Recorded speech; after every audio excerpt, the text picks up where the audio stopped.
राज सुख, सबहि सुलभ कर जान, दुर्लभ है संसार में एक जतारथ ज्ञान। धन, धन किसे कहते हैं?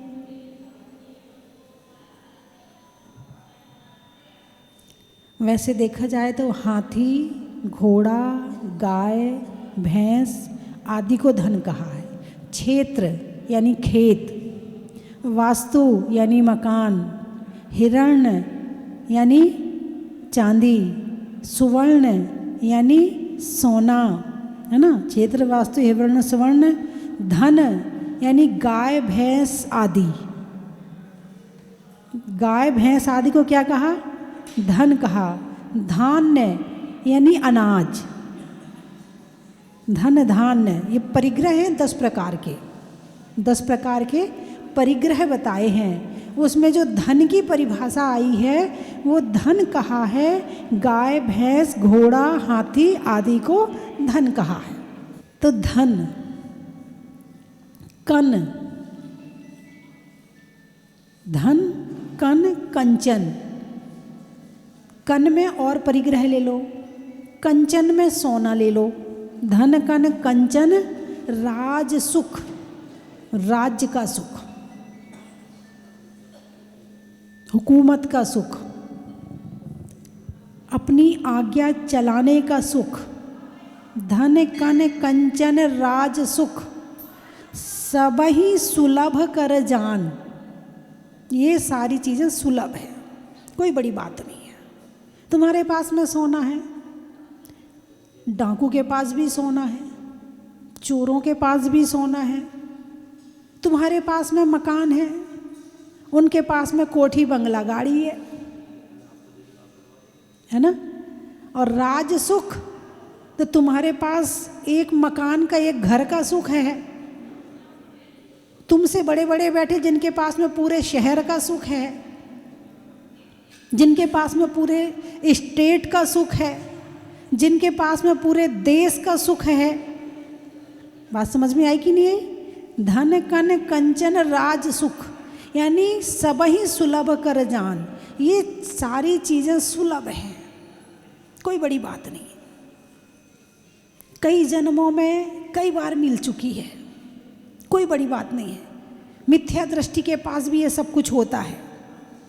जो धर्म नहीं करते उनके पास भी होता है। जो धर्म नहीं करते उनके पास भी ये सारे सुख, अरे बोलिए ना, हो जाते हैं, कोई बड़ी बात नहीं है। ये मिल गया तो कोई वेश्या के पास भी खूब सोना चांदी, महल, मकान होते हैं। पहले की राजनगर की वेश्याएं जो होती थी बड़ी संपन्न होती थी, उनके पास में अच्छा महल, सोना, चांदी सब कुछ होता था। तो ये सारी चीज़ें मिलना कोई बड़ी बात नहीं है। तो बड़ी बात क्या है फिर? माता जी, हम देखो सुबह से शाम तक कितनी मेहनत करते हैं, दुकान जाते हैं, धूप में, गर्मी में, बारिश में, ठंड में, हैं, कितनी मेहनत करते हैं इस धन के लिए। और आपने तो 1 मिनट में इसको साफ कर दिया कि कोई बड़ी बात नहीं है। यदि बड़ी बात नहीं होती तो आज देखो इतने लोग धन क्यों कमा रहे हैं। जिनको सच्चे ज्ञान की कीमत नहीं पता है वो ही इस धन के पीछे पड़े हैं। जिनको सच्चे ज्ञान की कीमत है वो धन ठीक है, जैसे बीमार हो जाते हैं तो दवाई ज़रूरी है, ऐसे इस जीवन जीने के लिए धन जरूरी है। रोटी खाना है, कहाँ से आएगी? धन से आएगी। मकान चाहिए, कहाँ से आएगा? धन से आएगा। कपड़े चाहिए, कहाँ से आएगा? धन से आएगा। ठीक है ना। तो जैसे हमें दवाई ज़रूरी है बीमार के लिए, ऐसे जीवन जीने के लिए धन जरूरी है। बात समझ में आई कि नहीं आई? धन बहुत कुछ है मगर धन सब कुछ नहीं है। लेकिन आजकल के लोगों ने धन को सब कुछ मान लिया है। इस धन के लिए वो अपनी ज़िंदगी भी ख़त्म कर सकते हैं। एक जगह जो ट्रेन आती ना शहरों के बीच में से, तो वो फाटक लगे होते हैं और साइड में एक छोटा सा रास्ता बना होता है। तो एक साइकिल वाला वो छोटे रास्ते से अपनी साइकिल में बहुत सारा उसने वजन लाद रखा था, गेहूं आदि जो भी हो उसका वो लाद रखा था। अब वो ले गया वहाँ ट्रेन के ट्रैक से, वो निकलना चाहता है आगे, इतने में ट्रेन आ गई और हड़बड़ी में उसकी साइकिल उसी पटरी पे गिर गई। अब साइकिल गिर गई तो वो वजन है, उठाने में टाइम तो लगेगा और ट्रेन सामने से आ रही। जितने आगे पीछे लोग खड़े हैं सब चिल्ला रहे, अरे भाग, अरे भाग, अरे भाग। और वो लगा है साइकिल को उठाने, वो लगा है वजन को उठाने। उसने सिर उठा के भी नहीं देखा कि ट्रेन कितने पास आ गई कि मैं भाग जाऊं। उसको उठाने लगा है, लगा है, लगा है और इतने में ट्रेन आई और दोनों को साफ करके चली गई। उसकी जान क्यों गई? अरे बोलिए ना, हैं? धन के लालच में। यदि वो उसको छोड़ देता तो जान तो बच जाती, धन तो दोबारा कमा लेता। लेकिन नहीं, धन पहले चाहिए। धन से इतना प्यार है, जान चली जाए, चमड़ी चली जाए पर दमड़ी ना जाए।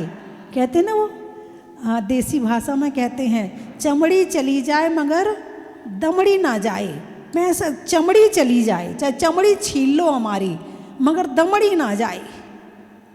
इतना प्रेम, इतना प्रेम। जरा सा धन यहाँ वहाँ हो तो जाए, रोने बैठ जाते हैं, टेंशन हो जाते हैं। मंदिर छूट जाएगा तो टेंशन नहीं है, पूजा छूट जाएगी तो टेंशन नहीं है। अरे बोलिए ना, माला छूट जाएगी तो टेंशन नहीं है, गुरुओं के प्रवचन छूट जाएंगे तो टेंशन नहीं है। लेकिन एक जरा सा 100 का नोट या 1000 का नोट कहीं खो जाए तो टेंशन हो जाएगी। तुम्हारी दृष्टि में धर्म की कीमत कम है और दाम यानी कि धन की कीमत ज़्यादा है। जबकि ये धन आता कहाँ से है? धर्म से। तो कीमत किसकी ज़्यादा है? धर्म की कीमत ज़्यादा है। लेकिन वर्तमान में आप किसकी कीमत ज़्यादा कर रहे? अभिषेक छोड़ते हो, आप पूजा छोड़ते हो, आप स्वाध्याय छोड़ते हो, आप माला छोड़ देते हो, आप भगवान को छोड़ देते हो, आप ध्यान नहीं करते हो, आप आहार दान नहीं देते हो, आप चौका नहीं लगाते हो। किस में लगे पड़े हो? धन में लगे पड़े। और वो धन कमा कमा के इकट्ठा कर लोगे और यहीं छूट जाएगा। कम से कम धर्म करते तो वो साथ जाता। धन तो साथ जाने वाला है नहीं है, जाएगा क्या साथ में? धर्म जाएगा, ज्ञान जाएगा, हमारी चर्या जाएगी, हमारे किए हुए अच्छे काम हमारे साथ हमारी सहायता करेंगे। इस धन के पीछे 1000 पाप कमा लेना, फल अकेले भुगतना पड़ेगा। हाँ या ना? हैं? यदि धर्म भी करोगे तो उसका फल भी तुम्हें मिलेगा और अधर्म करोगे तो उसका फल भी तुम्हें ही मिलेगा, है ना? तो धन कन कंचन राज सुख सब ही सुलभ कर जान। सब सुलभ है, सब सरल है, मिल जाएंगे। एक मिथ्या दृष्टि भी दान करता कि नहीं करता? उसका दान अलग तरह का है। वो गरीब बच्चों को देता है, कहीं पढ़ाई करवा रहा है, कहीं बाढ़ पीड़ितों को दे रहा है, कहीं कहीं दे रहा है। दान तो कर रहा है ना, दान तो कर ही रहा है। जो बोएगा वो मिलेगा। दान किया था धन मिल जाएगा, दान किया था धन मिल जाएगा। आपने देखा होगा कई बार बहुत बड़े बड़े घर में अच्छे पैसे वालों के यहाँ कम बुद्धि वाले, मंद बुद्धि वाले बच्चे पैदा होते हैं। क्यों होते हैं? कोई बता सकता है? हैं? पैदा होते कोठी का मालिक, पैदा होते सोने की चम्मच, पैदा होते अच्छे अच्छे कपड़े, पैदा होते झूला मिल रहा है, पैदा होते इतने सुख के सामान मिल रहे हैं और बुद्धि नहीं मिली। क्यों? दान तो दिया था। क्या? दान तो दिया था। दान वाला धर्म तो किया था मगर बुद्धि वाला धर्म नहीं किया था। यानी मन से, आत्मा से, बुद्धि से स्वाध्याय नहीं किया था, बुद्धि से अच्छे विचार नहीं किए थे, बुद्धि से प्रभु का ध्यान नहीं किया था, इस बुद्धि से हैं अच्छे कार्य नहीं किए थे, इसलिए जो तुमने धन दिया था तो धन तो मिल गया, लेकिन बुद्धि से पाप किए थे इसलिए बुद्धि नहीं मिली। जो चीज़ दान करोगे वही मिलेगी, जो चीज़ से अच्छे काम करोगे, आँखों से दर्शन आदि करोगे, आँखें से अच्छी आँखें मिलेंगी, कान से जिनवाणी सुनोगे, अच्छे कान मिलेंगे, इस मुंह से अच्छा विचार, अच्छी चर्चा करोगे, धर्म चर्चा करोगे, दूसरों की प्रशंसा करोगे, अच्छे काम करोगे, मुंह भी अच्छा मिल जाएगा, अच्छे भगवान के भजन गाओगे तो तुम्हें अच्छा गला मिल जाएगा, बुद्धि से ध्यान करोगे और अच्छी बुद्धि मिल जाएगी। यानी जिस अंग से तुम अच्छे काम करते हो वो अंग तुम्हें बढ़िया मिलता है, और उस अंग से यदि अच्छे काम नहीं किए तो वो अंग मिलने वाला नहीं है, और बीमारी भी होती है तो उसी अंग में होती है जिससे तुमने अच्छे काम, अरे बोलिए ना, नहीं किए थे।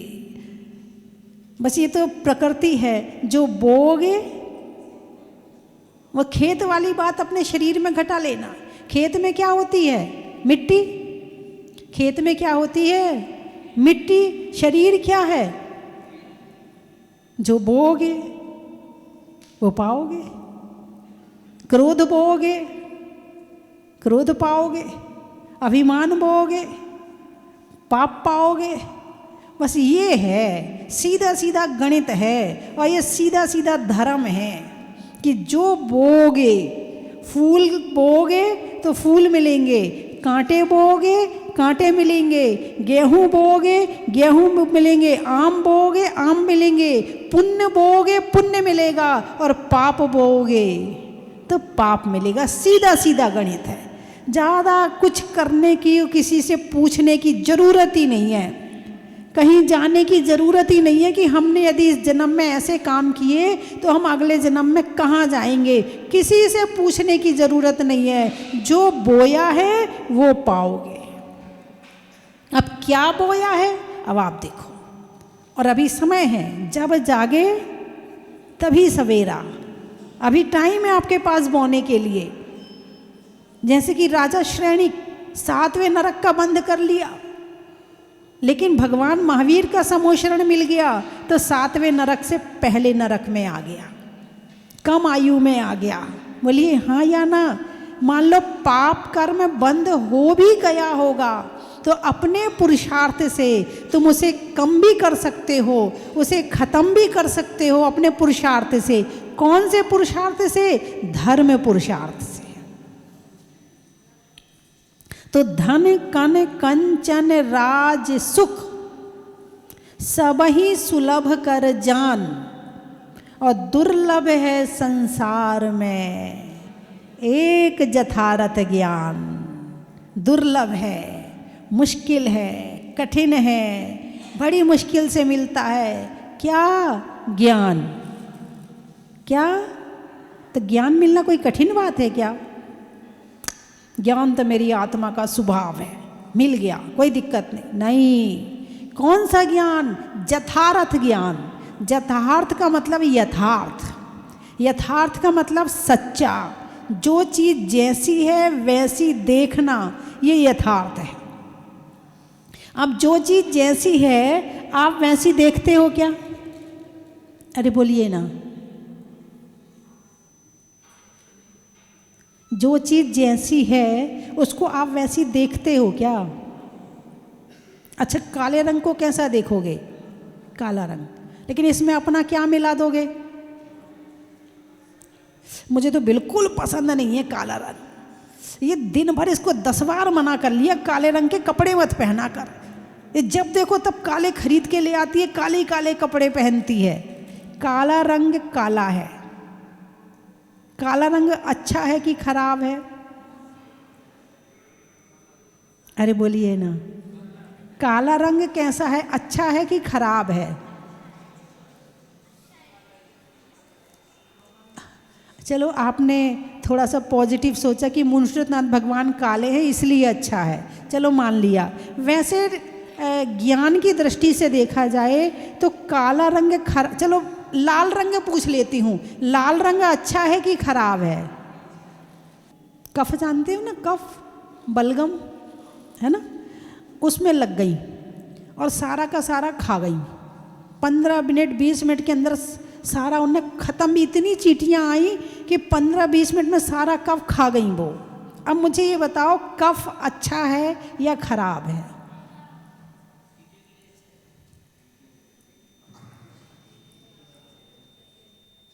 कफ अच्छा है या खराब है? कफ ना तो अच्छा है ना खराब है। जिसके वो अच्छा जो खा रही हैं तो वो अपने लिए अच्छा मान रही हैं, और जो जिसने निकाला है वो अच्छा नहीं मान रहा, जबकि ना वो अच्छा है ना वो खराब है। अब आप केले लेकर आते हो बाज़ार से, ठीक है, लौकी लेकर आए, तोरई लेकर आए, ठीक है। अब आपने तोरई को छीला, लौकी छीली, केला छीला, सारे छिलके इकट्ठे किए और आपने कचरे में डाल दिए। अब वो छिलके अच्छे हैं क्या? छिलके अच्छे हैं कि खराब हैं?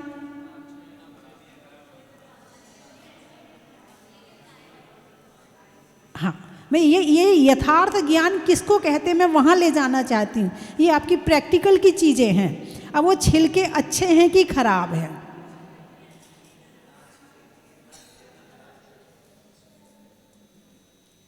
ना अच्छे हैं ना खराब है, ठीक है।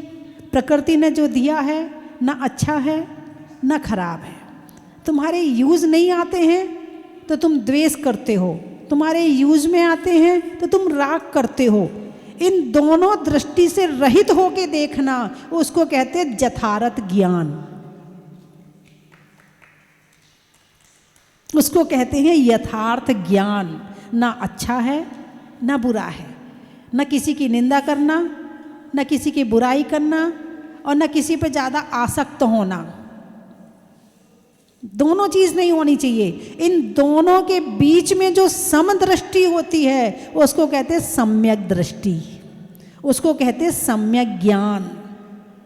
तो धन कन कंचन राज सुख, ये सारी चीज़ें मिलना तो सरल है, सहज है, मगर ये ज्ञान मिलना बहुत कठिन है। कौन सा ज्ञान? सम्यक ज्ञान, यथार्थ ज्ञान, जैसा है वैसा ज्ञान, जो वस्तु जैसी है वैसा ज्ञान है। लेकिन नहीं, शादी करते हैं, जब लड़का देखते हैं, अच्छा लड़का काला है, शादी करोगे? अरे बोलिए ना, शादी करोगे? नहीं करोगे। चलिए, मान लिया लड़का काला है इसलिए आप शादी नहीं करेंगे। अब लड़का काला तो है मगर एक बहुत बड़ा इंजीनियर है जो 1 करोड़ रुपए साल कमाता है, शादी करोगे? अरे बोलिए ना, करोगे कि नहीं करोगे? अब उसका काला रंग कहाँ गया? कहाँ गया उसका काला रंग है? अब वो धन में कन्वर्ट हो गया। क्या हो गया? तुम्हारा मोह काले रंग से ज़्यादा किस पर है? धन से है। यदि कम कमाता होगा तो काला नहीं चाहिए, ठीक है। और पैसा अच्छा कमाता है, करोड़पति है, अरबपति है और काला है तो चल जाएगा। मोटा है तो भी चल जाएगा, लंगड़ा है तो भी चल जाएगा, और गंजा है हैं? हाँ, यदि कम कमाता, उस गंजे से मैं शादी करूंगी क्या? मैं नहीं करने वाली गंजे वंजे से शादी, ऐसी कहोगे ना? अरे बोलिए ना, हैं? और बाद में बाल उड़ जाए तो फिर छोड़ दोगे क्या? पूछ रही हूँ आपसे, अब बाद में बाल उड़ गए तो क्या करोगे? छोड़ दोगे? अरे कुछ तो कहो। नहीं छोड़ोगे। क्यों नहीं छोड़ोगे? अब उससे मोह हो गया है। क्या हो गया है? मोह हो गया। तो जो ज्ञान मोह सहित है वो अज्ञान है, और जो ज्ञान मोह रहित है वो सच्चा ज्ञान है। बात समझ में आई कि नहीं आई? अब तुम एक व्यक्ति में बाल देखते हो, रंग देखते हो, उसकी आंखें देखते हो, उसके हाथ पांव देखते हो, लेकिन ज्ञानी व्यक्ति उस व्यक्ति में उसकी आत्मा देखेगा, उसका स्वभाव देखेगा, उसके भाव देखेगा।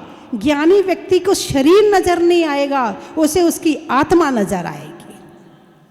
और जैसे सबके जीवों के अंदर, चाहे चींटी हो, मक्खी हो, मच्छर हो, मनुष्य हो, कैसा भी जानवर हो, कैसा भी जीव जंतु हो, सबके अंदर आत्मा नजर आने लगे, समझना ज्ञान हो गया।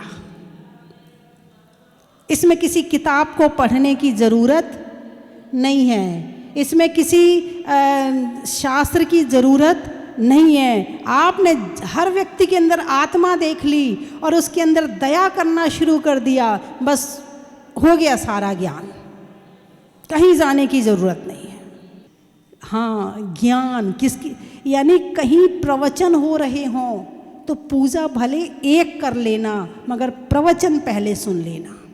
क्यों? क्योंकि प्रवचन से जो मिलेगा तो उसमें पूजा में विशेषता आ जाएगी, पूजा करने में क्वालिटी आ जाएगी। और केवल पूजा ही करते रहे, कभी ज्ञान नहीं किया। इसलिए यहाँ ये नहीं कहा कि एक जथारत पूजा, एक जथारत माला, एक जथारत सेवा, ये नहीं कहा, एक जथारत ज्ञान कहा है। क्या कहा है? ज्ञान कहा है। पूजा बाद में, सेवा बाद में, सारी चीज बाद में, पहले ज्ञान। ज्ञान आ जाएगा तो सेवा में भी क्वालिटी आएगी, ज्ञान होगा तो तुम्हारी पूजा में भी क्वालिटी होगी, तुम्हारी माला में भी क्वालिटी होगी। तो सब चीज मिलना सुलभ है। एक कुत्ता भी एसी कमरे में रहता है, तुम भी एसी कमरे में रहती हो। एक कुत्ते को भी डनलप के गद्दे में सोने मिल गया, तुम्हें भी मिल गया। आजकल हो रहा नहीं हो रहा है, हैं? एक कुत्ता को भी घुमाने ले जाते हैं, तुम्हें तो कोई घुमाने नहीं ले जाता। एक कुत्ता के लिए क्या बढ़िया बढ़िया बिस्किट, क्या बढ़िया बढ़िया खाना आता है, तुम्हें भी अच्छा खाने मिल गया। तो तुम में और त्रियंच में क्या अंतर है? उसका पुण्य का उदय था तो उसको मिल गया, तुम्हारा पुण्य का उदय था तो तुम्हें मिल गया। दोनों में कहाँ अंतर है? एक यथार्थ ज्ञान, यहां अंतर हो जाता है। क्या कहा कि धन कन कंचन राज सुख सबई सुलभ कर जान। ये चीजें मिलना सरल है, मगर यथार्थ ज्ञान मिलना बहुत कठिन है, बहुत कठिन।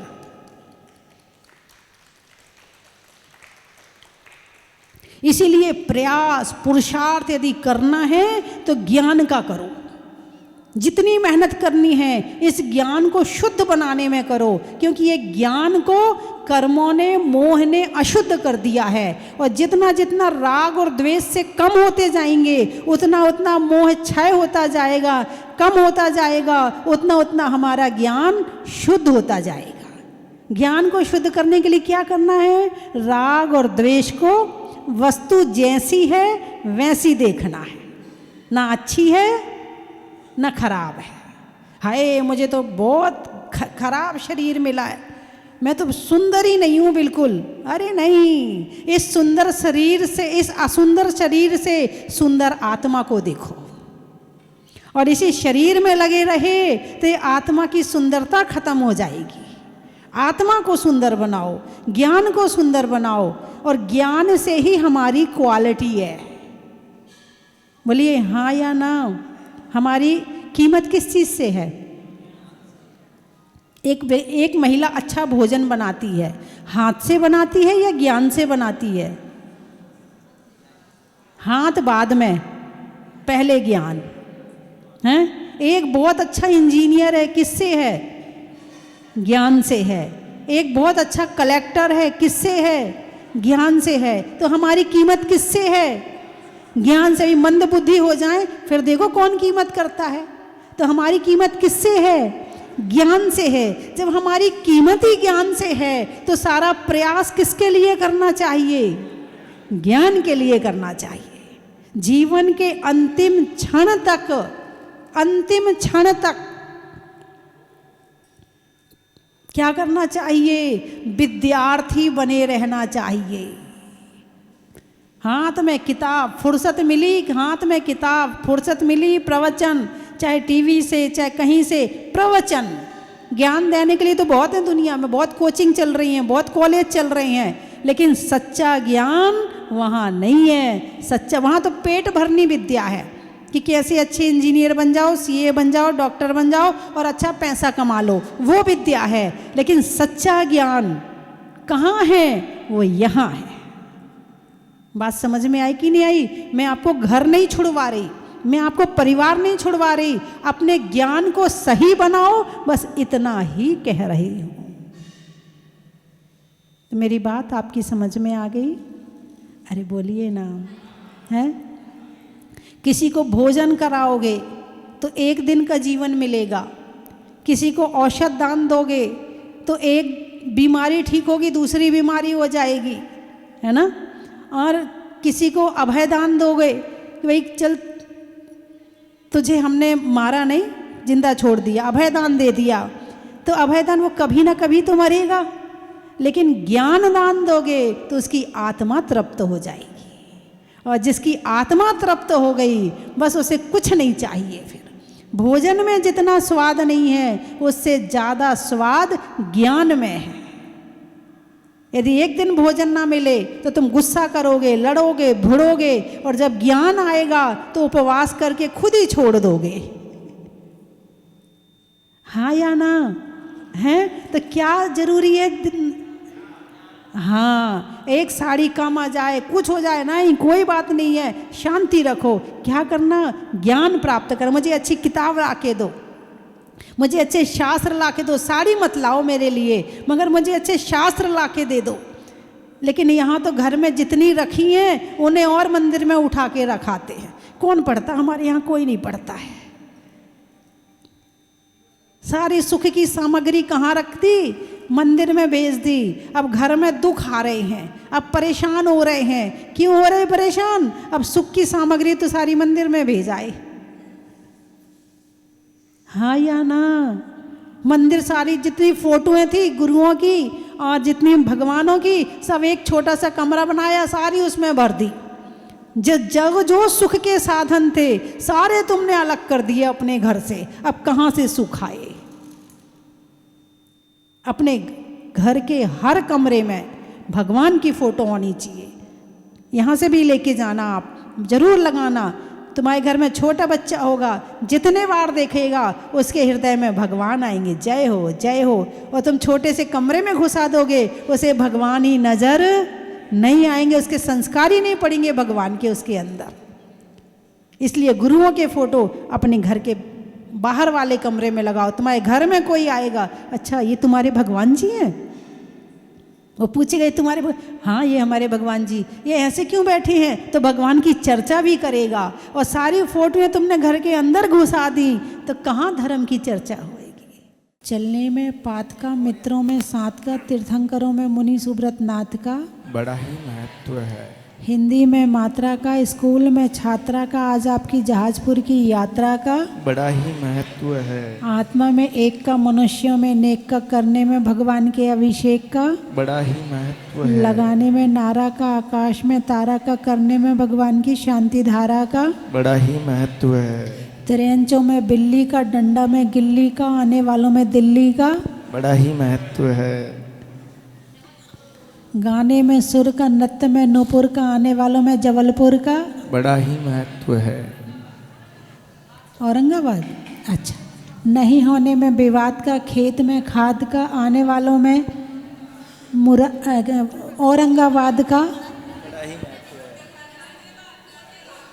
अच्छा। देने में दात का, भोजन में सलाद का, और आने वालों में गाजियाबाद का बड़ा ही महत्व है। राधीपुरी दिल्ली, स्वर्ग में परी का, बैठने में दरी का, और आने वालों में दिल्ली राधेपुरी का बड़ा ही महत्व है। महिलाओं में कड़ा का, भोजन में बड़ा का, और आने वालों में बांसवाड़ा का बड़ा ही महत्व है। जनवरी में जाड़ा का, जाड़े में काढ़ा का, आने वालों में छिंदवाड़ा का बड़ा ही महत्व है। नदी में नाव का, मनुष्यों के अच्छे स्वभाव का, और आने वालों में गोटे गाँव का बड़ा ही महत्व है। बता तो दिया, बोलने के बाद यहाँ वहाँ बातें करने लगी। और बताओ, और कहाँ से आए? भिलाई से। दूध में मलाई का, हाथ में कलाई का, आने वालों में भिलाई का बड़ा ही महत्व है। फूल में कली का, तपस्या में बाहुबली का, आने वालों में शामली का। बड़ा ही महत्व है। बरनावा, अच्छा। शादी के सावा का, नहीं करने में दावा का, और आने वालों में बरनावा का। बड़ा ही महत्व है। जयपुर, पशुओं में खुर का, गाने में सुर का, आने वालों में जयपुर का। बड़ा ही महत्व है। गोंदिया, दिवाली में दिया का, सावन में बिया का, और आने वालों में गोंदिया का। बड़ा ही महत्व है। आगरा, जीवन में जरा का, रहने के लिए धरा का, और आने वालों में आगरा का। बड़ा ही महत्व है। लिखने में खत का, मकान की छत का, और आने वालों में भारत का।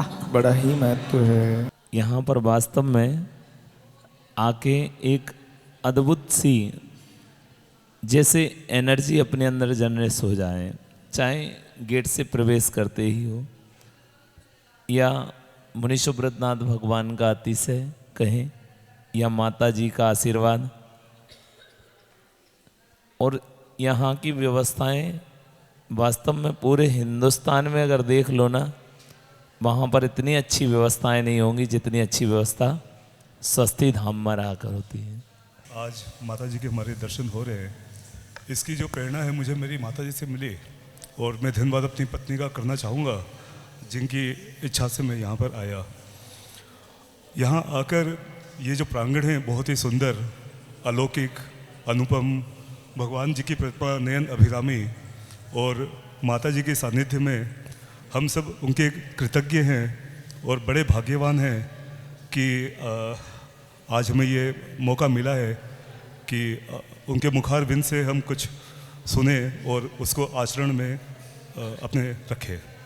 माता जी यहाँ आके ऐसी अलौकिक शांति की अनुभूति हुई है कि जीवन में कभी ऐसा ही लगता नहीं है कि अब जहाजपुर से जाया जाए, परंतु पारिवारिक व्यवस्थाएं के अंतर्गत आज जीवन के 51वें वसंत में चल रहा हूँ, लेकिन ऐसा लगा सही में माता जी अलौकिक सुख की प्राप्ति हुई। हम लोग दिल्ली से आए हैं, यहाँ पर दर्शन के लिए हम लोग पहली बार आए हैं। हमें इस मंदिर का नहीं पता था कि यहाँ पर इतनी अतिशयकारी प्रतिमा विराजमान है। पहली बार हमें पता चला और हम लोग जयपुर से सीधा इधर आए, लेकिन यहाँ आकर इतना अच्छा लगा, इतना मन को शांति मिली। यहाँ की प्रतिमा ऐसा लगता है जैसे वो बात करती हैं। तीरथ ये मुनि सुव्रतनाथ भगवान का, मुकुट बन गया पूरे राजस्थान का, डंका बज रहा गुरुमा स्वस्ति भूषण का, हर कोई दीवाना स्वस्ति धाम का। तीरथ ये मुनि सुव्रतनाथ भगवान का, मुकुट बन गया पूरे राजस्थान का। बंधुओं, स्वस्ति धाम जहाजपुर अतिशय क्षेत्र आज पूरे विश्व की अनुपम, अलौकिक, अद्वितीय धरोहर बन चुका है। मैं आपको सादर आमंत्रित करता हूँ वर्ष 2025 की पहली सुबह अपने दिन की शुरुआत करें, नए वर्ष का आगाज करें जहाजपुर वाले बड़े बाबा के मस्तक पर अभिषेक करके, शांति धारा करके। पूज्य गुरु माँ स्वस्ति भूषण माता जी का सत्संग पावन सानिध्य 1 जनवरी 2025 बड़े बाबा का महामस्तकाभिषेक 108 कलशों से रिद्धि मंत्रों के साथ में विशेष शांति धारा। मैं तो चाहता हूँ आप यहाँ पर आए और स्वयं बड़े बाबा का अभिषेक करें, शांति धारा करें अपने जीवन की धारा को बदलने के लिए। यदि आप नहीं आ सकते हैं तो भी आप अपने परिवार की ओर से उस दिन शांति धारा का पुण्यार्जन कर सकते हैं, जिसकी न्यौछावर राशि मात्र 2551 रुपये है। 2551वां निर्वाण महोत्सव चल रहा है और वर्ष 2025 का आगाज करें जहाजपुर वाले बाबा के मस्तक पर शांति धारा करवा के मात्र 2551 रुपये में। बंधुओं, 31 दिसंबर की रात्रि को संध्याकालीन महाआरती के बाद में भव्य भजन संध्या यहाँ पर होगी और रात को ठीक 12 बजे नए वर्ष का स्वागत, अभिनंदन और 108 दीपकों से जहाजपुर वाले बाबा की महामंगल में आरती होगी। तो नए वर्ष का स्वागत करना है और 2024 को विदा करना है। जहाजपुर पधारें।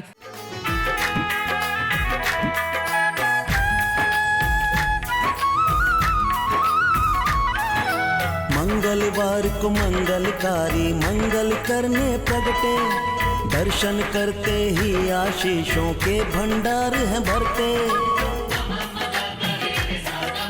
मंगलवार को मंगलकारी मंगल करने प्रगटे, दर्शन करते ही आशीषों के भंडार हैं भरते।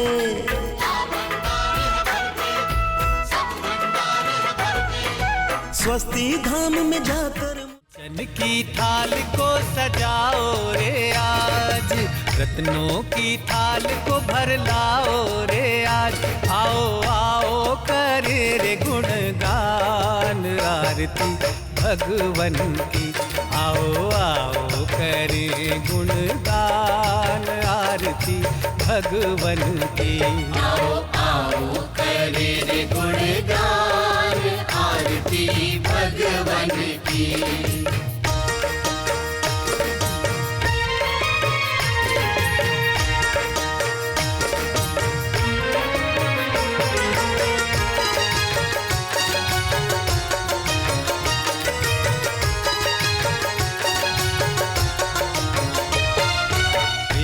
सुमित्र के राज दुलारे, माँ पद्मा जी के नैनों के तारे। पिता सुमित्र